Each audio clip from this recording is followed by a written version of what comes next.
it actually all started with going to Katas and just to see what was, out there.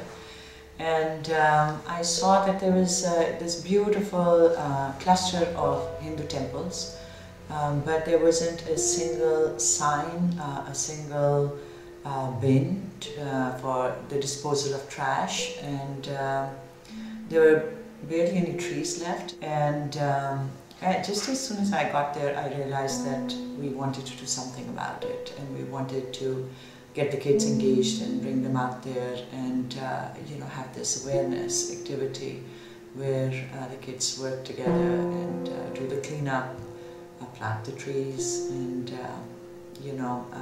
visit a holy place that is actually in this day and age, especially in Pakistan, there's really hardly any diversity over here. Sorry. तो मतलब जिस तरह अगर हमें अपनी मस्जिदों का ख्याल रखना है, अगर हमारी मस्जिद के साथ कोई कुछ करे हमें अच्छा लगे, जी बताएं? अच्छा, उसी तरह अगर मंदिर है, हिस्टोरिकल है, उसके साथ कुछ अगर हो तो हमें बुरा लगना चाहिए, हम सबको बुरा लगना चाहिए, खाली हिंदुओं को नहीं। So these kids never get a chance to go to any other holy place other than their own, which is, as you know, in Pakistan, majority of kids are Muslims and very few minorities. So that's where it all started.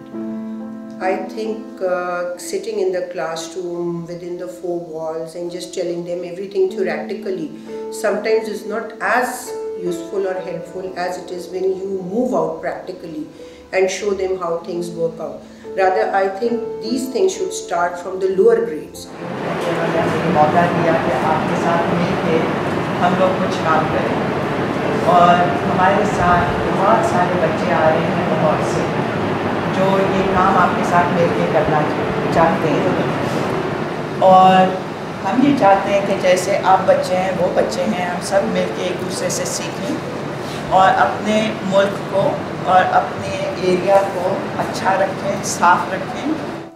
Well, first, the biggest challenge for this particular project was as soon as we decided that we wanted to undertake this project, we did not have any funding for it because it required a lot of planning, traveling, and getting the kids there, getting the signboards done, and so on. So somebody had introduced me to this really wonderful person. Her name is Nadia, and she works for USIP.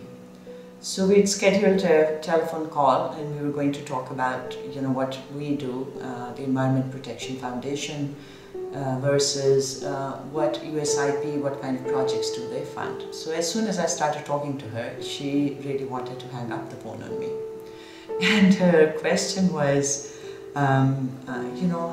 how does the environment and the things that you guys do, how does that relate to peace and harmony and promoting religious interfaith harmony and so on, so forth. So I was obviously stumped, and I said, okay. So I asked her, I said, well, what kind of projects do you do? So she started telling me about the various kind of projects that they do. And then I heard her out, and then I asked her a question, and I said, have you ever heard about, the menial job of cleaning the streets or cleaning the bathrooms and so on and so forth? There's a specific term that is used for people who actually do that kind of a job. And she said yes, and I said, traditionally for hundreds and hundreds of years, we have a very stratified society, and these are the guys who professionally, even in ads that are put out by the government, they ask specifically for minority communities to apply for those kind of jobs, which are, picking litter. And these people are considered untouchables. Historically, they have always been considered untouchables because they were Hindus to begin with who got converted to Christianity.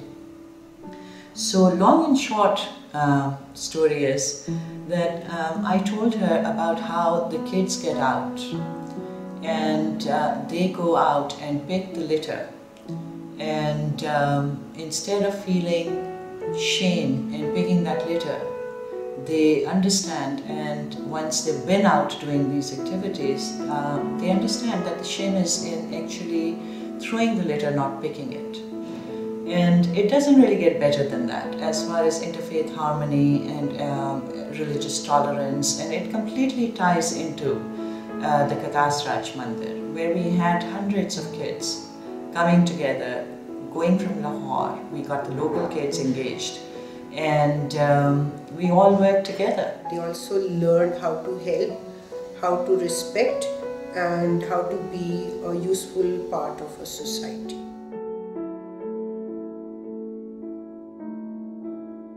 And we should come to places like this every once in a while. To clean them up, yeah? Yeah, to clean them up, because we're the one who make it dirty. That's why we have to do it.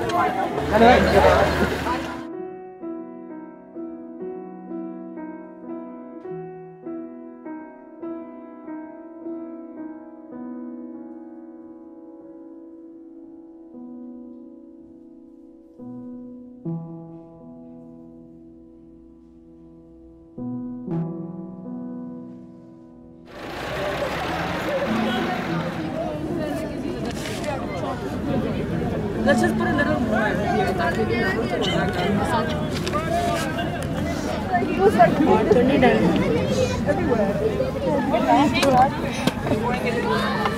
And it's good that we have to care for the places that for the ones who don't care for that. We care and we clean up that, and we feel very happy, so that we care for some holy place of an non-Muslim place, but it's like our own. We're all really tired, but it's like really satisfying. The results are just amazing. I mean, we just finished a survey of the kids who participated in this whole activity, and it's so heartwarming to read their comments and what they have articulated completely on their own. You know, they've talked about things like they'd never ever been to a Hindu temple in their lives before, and here they are cleaning it up, you know, and they talk about something that they've learnt, and the fact that they have learned to respect somebody else's holy place and somebody else's religion. So to me, it is such a small investment of time and energy, and to get huge dividends from these kids, and this has all just happened literally in one shot. So if we can keep reinforcing, I have no doubt that it will really, really make a huge difference. Let's give ourselves a huge hand for a great job.